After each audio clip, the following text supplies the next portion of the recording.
Welcome to Fintech Impact. This podcast is an exploration of the financial technology world, interviewing different fintech entrepreneurs about what they do, their story, and what their impact is on consumers, incumbents, and the industry as a whole.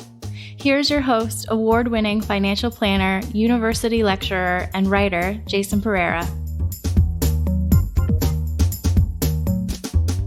Hello and welcome to Fintech Impact. I'm your host, Jason Pereira. Today on the show, I have Don Whalen, CEO and founder of PreciseFP. PreciseFP is a US-based digital questionnaire company that basically makes it easy for advisors to create custom financial planning questionnaires that later, on the back end, integrate into CRMs, financial planning softwares, and various other utilities. And with that, here's my interview with Don. Hello, Don. Hi, Jason. How you doing today? I'm doing great, thanks. I'm glad to be here. Thanks for having me. Well, fantastic. Thank you for taking the time. So, Don Whalen of PreciseFP, tell us what is PreciseFP? Yeah, so PreciseFP is a data gathering and client engagement platform. Been around for about 12 years now, and really got its start from me becoming a CFP and having had experience in the IT world prior to that, and just really recognizing the fact that I obviously wasn't the only one to do that. The CFP board has put data gathering as one of the 6 steps in financial planning. So I recognized that it was an important part of what we do as advisors. And the most painful part of it. Yeah, not really the most glamorous part. One that we don't really get paid for at the end of the day. Yeah, so basically that was the genesis of PreciseFP, and we've evolved into a platform that does not just data gathering, but client engagement, lead gen, everything from lead gen, client onboarding, do e-signatures. We can get into some of the features a little later on, but we have been around for 12 years, so we've done a few things during that time to add value to what the advisor brings to the table. Excellent.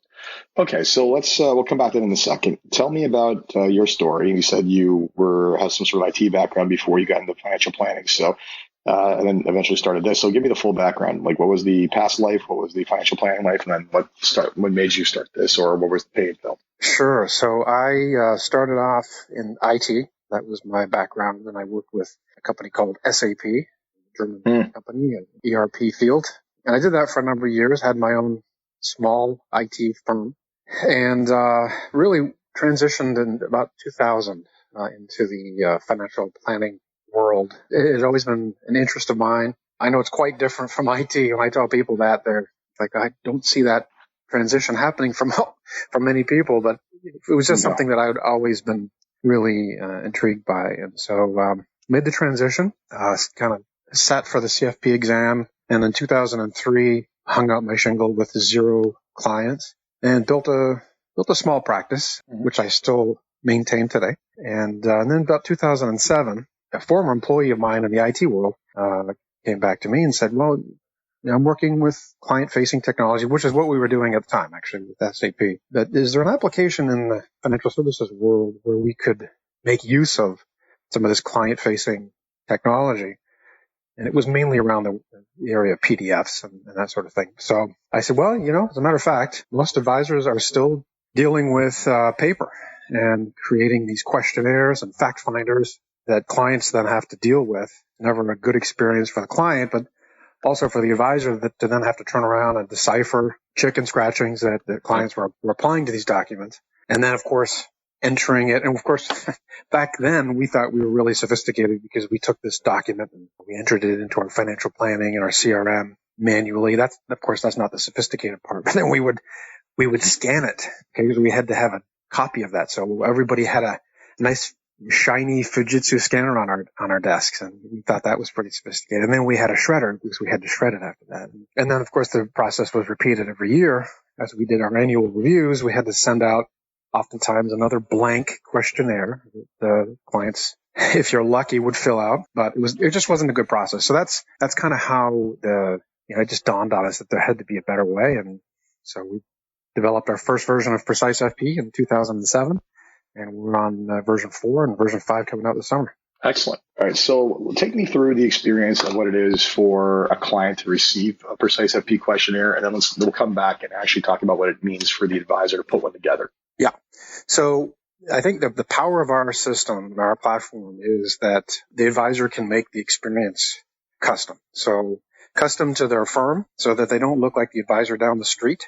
They can really differentiate themselves. And that can be around their niche. So perhaps they specialize in a certain area of financial planning and they really want to make that come through and the experience that they provide for clients.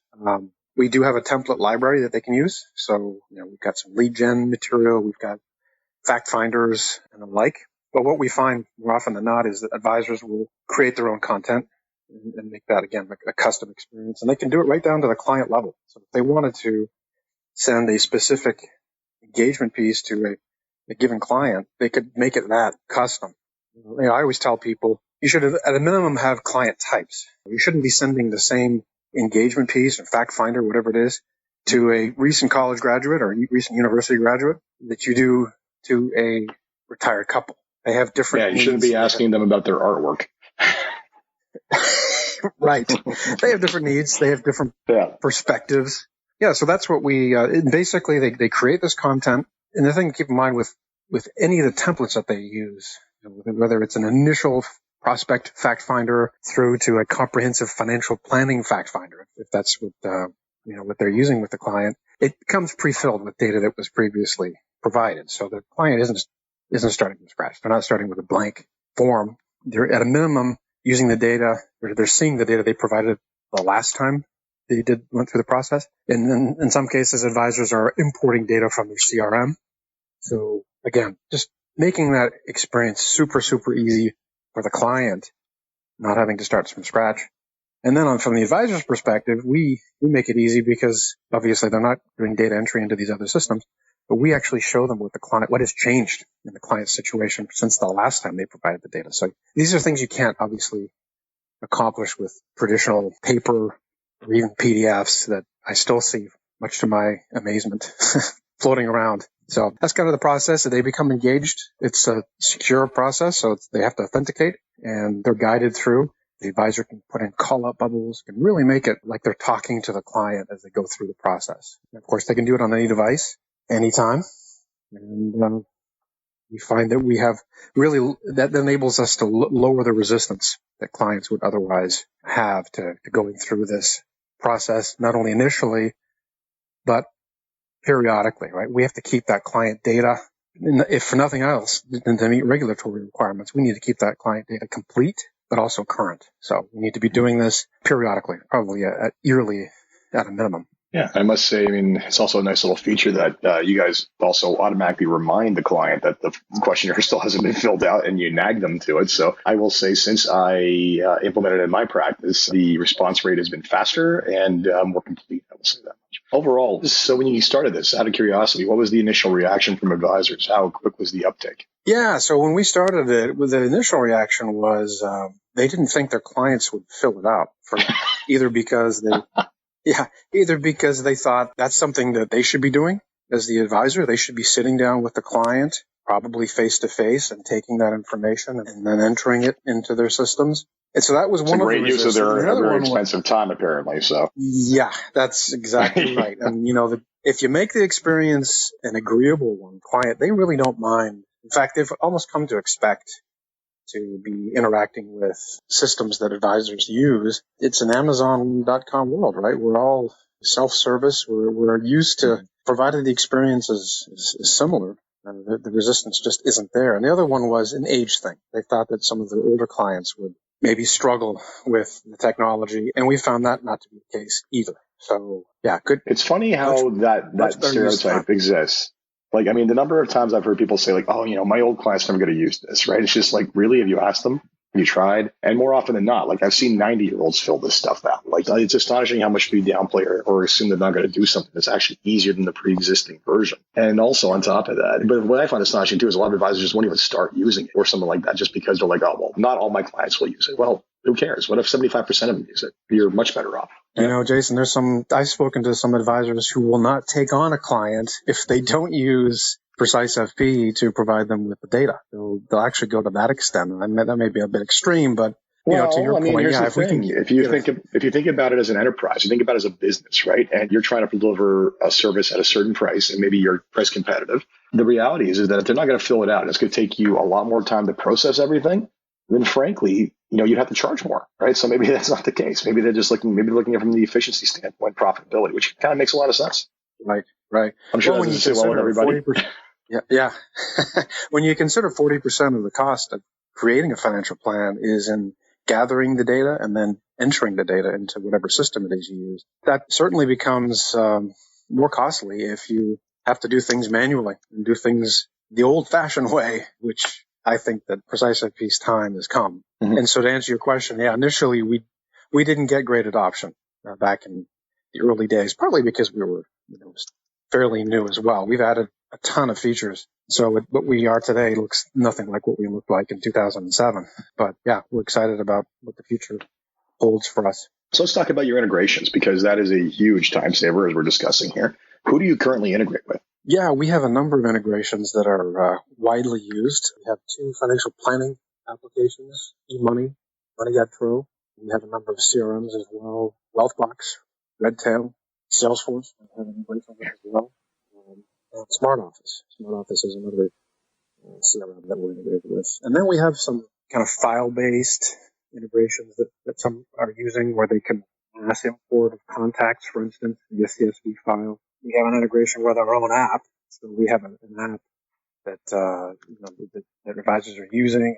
I'm really excited about the app because it really allows them to, particular lead gen area, meet somebody in a cafe and strike up a conversation and send them an engagement piece. It doesn't sound salesy. College planning is a big area currently that advisors are thinking about, paying for the cost of sending a child out to college. Well, we have a template that actually allows them to compare schools and see which school would be more inclined to give them a better deal. So things like that, where you contrast that with going to a cafe and saying, hey, I'm an advisor, would you like to have my business card? Maybe you want to call me at some point. Yeah. Giving them something of value, freemium. That term's thrown around quite a bit nowadays. I think that's where the future lies. Yeah. So what couple of interesting things, the other twists that you guys have with your questionnaire, you also pretty much data mine opportunities for the advisor as the input is added to it, do you not? We do, yeah. So there's automations that can be set up, both at kind of a set up as opportunities. So for instance, if there maybe is a beneficiary missing. So this actually helps a lot with NIGO, not in good order issues that some insurance companies are faced with when applications are filled in. So it's applicable in that area, but it's also applicable for the advisor that maybe just wants to have things brought to his or her attention. When things are missing or when a condition holds true. For instance, maybe they don't have enough insurance and we want to be automatically informed of that. Or another automation example would be creating a template, having it on your website, and having the ability for the client to specify what their areas of interest are. Maybe they're interested in risk planning. So they check that off and submit that to the advisor, to the firm. And then PreciseFP automatically sends out the next engagement piece, whether that's risk management type of a piece or whatever it is that the client has expressed interest in. So we're taking away the human part of having to manually decide, okay, I need to send this form out. Again, automation's making it much more efficient for the client. It is self-serve in some respects. Absolutely. So have you done any studies to see what the average productivity savings is for an advisor office who implements your software? We should, but the answer to that is no. What I can tell you is when they do adopt us, they tend to stick with us, and they really like the efficiencies that are gained, and just because the system was built around the way advisors work with clients. It's not a generic offering by any means. It's very, very laser focused on our industry. So, like you mentioned, we have reminders that are sent to the client. We have all the financial planning related fields already set up, and the integrations, obviously. So we have advisors that come to us initially and say, well, why do I need to use you? Why couldn't I just use a Google Docs, like a Google form? Well, do you want it to look like crap? Part of my language.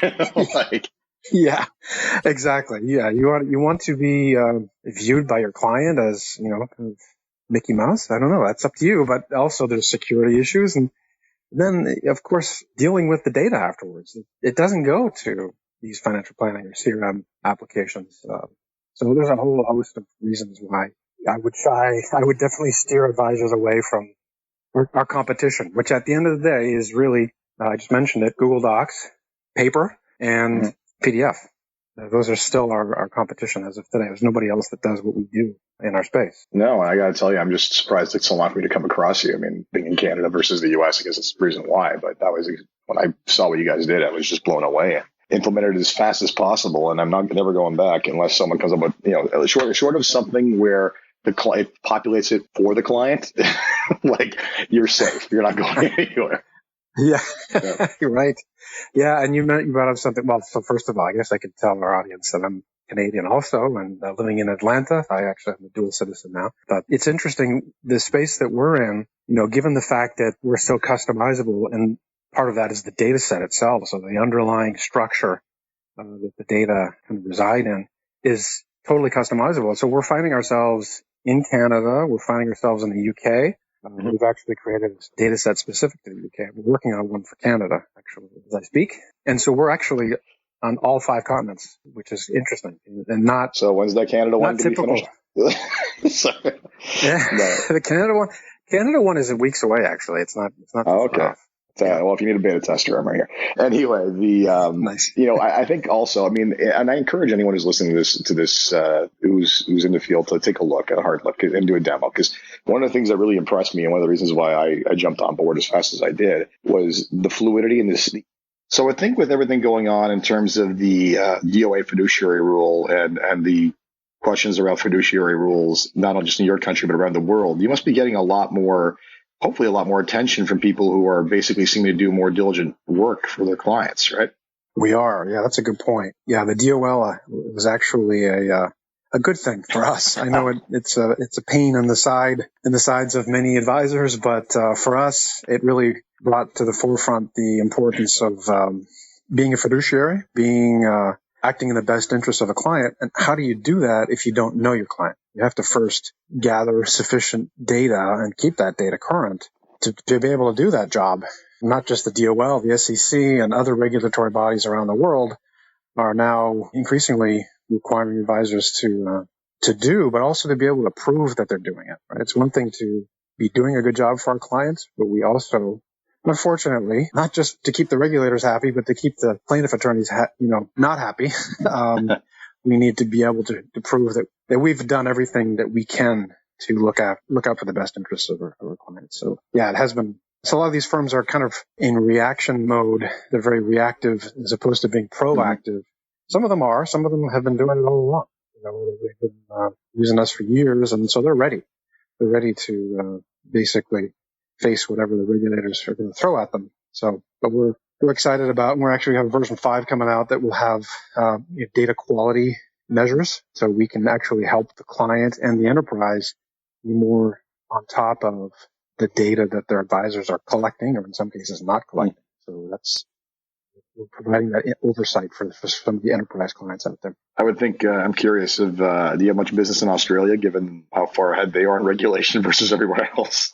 Yeah, we do have a number of advisors. We don't have an Australian data set, which is probably something that we need to start working on here pretty soon. But we have a handful of advisors that have just taken the bull by the horns and created their own data set, and they're using us. Yeah, they do. Of course, on the other side of the world, so I'm not privy to everything that's going on over there. But yeah, I've had some conversations with some advisors. So you mentioned your version 5 about to come out. So you mentioned data quality is one of the things. Any other big improvements coming out on that release? Yeah, there's a number of things. The list is quite long, and it's really surprising to me because this is version 5, and we've been doing it for 12 years. But with every release, we come out with some really, just when you thought you did it all, we come out with some really cool things. So yeah, we're going to be simplifying the interface for the advisor, making it easier to use. Some advisors like to get their hands dirty, and they're not afraid to do some of the things you talked about, conditional fields and scoring, that sort of thing, calculated fields. So kind of making it easier for those that maybe don't want to go that deep, but still need to accomplish some level of customization. So that's a big piece. And as with, this is an ongoing thing, but we're always putting more content into our template library so that advisors, lead gen pieces. We have a risk tolerance questionnaire, which is scientifically validated. I don't know if you've seen that, Jason, but it's there. It's a lot of advisors are using that. I know that's a crowded space right now, increasingly so, but ours is free. So, I like things that are free, and I think I think a lot like an advisor thinks, which is, trying to keep costs down. And so that's just one area. We've got an IPS as well. So we'll be continuing to put out content so that advisors can use that, customize it, certainly create their own. Well, it's interesting because you guys, built a data gathering tool, but you've really built a lot more on top of that. I mean, some of the applications I've seen you use for it are not the conventional things I would think of when I'm thinking of financial planning data gathering, right? You like you said, IPSs, for example, client surveys, basically anything that we would need to digitally collect from a client seems to be possible on your platform. Yeah, and I put on my financial planner hat, and I think of it's expensive, all these applications that we have to pay for. And so that's one of our goals is to really, certainly have one place that the client needs to go as opposed to 15 different places, right? If they have to log into their risk tolerance questionnaire application, and then they've got another application for surveys, and so we're trying to keep it all as much as possible in one place. And anytime that client needs to be engaged, we want it to be through us. We want that entry to be through us and make that as efficient as possible. Yeah, we keep adding to it, to the library, and hopefully advisors see value in that. And like I said before, the data set's completely customizable. It's also avails itself to different languages and different currencies. So I have users in Quebec that are using us in French all over the world. That's exciting. We can allow them to do that and create that content. And we've actually created some content for the UK, specific to the UK, and we hope to roll out some more and for Canada as well. Excellent. So what were some of the bigger challenges that you faced? Well, actually, before we go there, you mentioned price. What's your price point? Because I thought that was impressive in itself. Yeah. Well, good. I always like to hear that.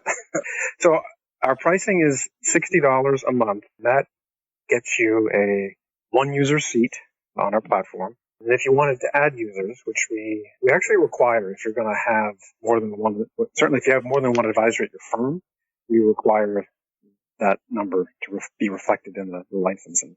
So if you have a 5 advisor firm, you're supposed to have 5 users. So we expect that of our firms that use us. And they can use those however they want. If they don't necessarily want all of their advisors to be logging in, maybe there's an administrative staff that could make use of those logins. But we don't allow sharing for many reasons, one of which is we have a complete audit trail of who did what and when. If we have people sharing IDs, that no longer becomes possible.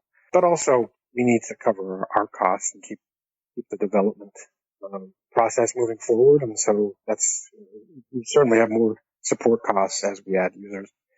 So we made it hopefully affordable. It's a $30 addition for each user that's added, as opposed to paying the $60 again. So if you've got 5 advisors, you're paying $30 for each of those additional users. And then, like I said, if you look at, you get an RTQ, right, risk tolerance questionnaire, you get the IPS, you get all these extras that you may have already been paying for. Electronic signature. We have advisory firms that put their agreements in their library. You create them there, and they put an e-signature part of that, so now clients are able to e-sign documents. So they don't have to pay for a separate subscription for some of these other services. We're now offering up. So going back to the question I cut myself out on, what were some of the bigger challenges you faced when starting this company and getting to where you are today? Well, we bootstrapped the PreciseFP. In the early days, we didn't look for outside funds. And I'm glad we didn't, quite honestly, because it made us accountable to advisors like you, as opposed to venture capital folks that don't necessarily have the same interests and objectives. So we were able to take it slow, and we had to take it slow because we didn't have the funds to take it any other way. But we learned a lot along the way too. We first came out in 2007 with one questionnaire. You couldn't have a library. We didn't have a library. We didn't have the ability to even create a prospect form versus a full comprehensive financial planning form. We only had one. And so some of the things that we learned is, we thought we could create this killer questionnaire with the collective input of all the advisors that are using it, that we're using it, and quickly found out that that's not acceptable. They want to have the ability to customize, which I think is why some of these other applications, financial planning applications that have kind of added data gathering as an afterthought for the most part, I think that's why they struggle And some of the bigger players out there made the announcement when they did do data gathering. Now, it was a good thing for us because advisors tried to use it and they found that the box that they were finding themselves in wasn't a good fit. They wanted to be able to customize. They wanted to offer something different than an advisor down the street, and they wanted their clients to feel they were being heard, right? Like, again, don't send the same data gathering template to a recent college graduate as you do to a retired couple. It's just silly. But that's the reality of kind of these all-in-one solutions where you're not able to customize. You pretty much have to go with what they offer. So we learned over the years that advisors want custom. They want to be different. And they keep telling us that day in and day out. We have all kinds of requests that continue to come in. Like I said, we're on version 5, but that just amazes me, the new things that we're coming out with, largely at the request of advisors. I totally get that. I've often joked or raved against the fact that you can have the exact, because there's no customization in a lot of financial planning softwares, that two people can have completely different financial plans, one that is superior to another in a lot of ways, yet they'll look identical at first glance, right? And it doesn't do us any favors to all look the same. So thank you for helping with that. So with that, how big is the team you're working with these days? Our development team? The entire company at this point. The entire company is 10 of us, so we're still small, and most of those are developers. But we keep it lean. We don't even have a phone number on our website. If you look at our website, never looked about that. You won't find a phone number. And it's intentional because we find that the chat, and it's pretty much instantaneous when you start chatting with us, either via the website or via the in-app chat as well. We're able to respond quickly. We're able to point you in directions that, like a knowledge base article, for instance. You can't do that over the phone as easily. I can't paste something into the phone and have you go there. So, we just keep things very, very lean and pass the savings on to the advisor and just put the money back into R&D. That's really what we're focused on, making it better, continuously improving. And, that's the structure. Excellent. The company. So before we wrap it up, I just have this one question I ask everybody before they finish. And what excites you about either what you're doing or what you're working on or planning to do that you'd like to share? I've always, I'm an advisor myself, as I told you. So when we come out with something new, or even just in our day-to-day operations, I'm always thinking about the advisor and the advisor's client.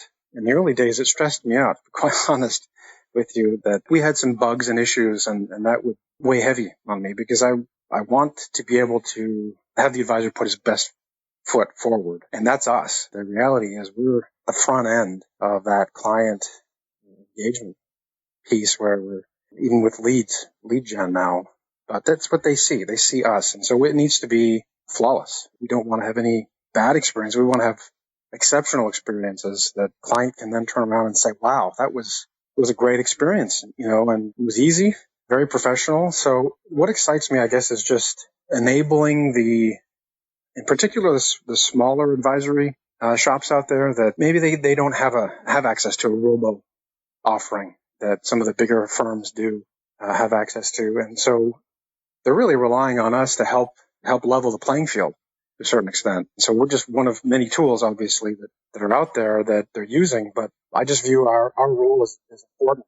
Like I said, we're the first impression that the soon-to-be client has. And, we want to just keep that experience exceptional, make it a great one for the client. So I'm excited about that. I really am. I like talking with advisors, even though we don't have a telephone number. I do like talking to advisors and just listening to how we've transformed the way they do business. I didn't expect that in 2007 to hear some of the things that I'm hearing today. And I think getting the word out, which is, I appreciate you doing this podcast with me. I think the more advisors can hear about technology like ours, I was actually told this not too long ago, we're the best kept secret in the fintech space. Advisors still, a lot of them, we've got a good user base now, but there's still surprisingly a lot of advisors that have never heard of us. That is a very fair assessment, especially outside of your own country. Yep. Yeah, right. Yeah. Exactly. Excellent. So we're excited about the future. Perfect. Well, thank you very much for taking the time. I'm sure this was great. I'm sure people are going to love it, and I hope you have a safe travel back home. Yeah, thanks, Jason. Oh, and if I may, Anybody that mentions this podcast, sign up for a free trial. There's a 7-day free trial. Mention the podcast, and we'll extend that to 30 days. Oh, fantastic. There you go, people. A reward for listening. Excellent. Thank you very much for that offer, Don. Absolutely. Anytime. Thanks, Jason. And that was my interview with Don at PreciseFP. Don't forget that if you're going to try out his software, you should really mention this podcast. As you heard, you will get an extended trial period. I thank him again for that. It's the first offer. I'm going to start demanding that from more people. So as always, thank you for joining me. If you enjoyed this podcast, please leave a review on iTunes, Stitcher, wherever it is you get your podcasts. Until next time, take care.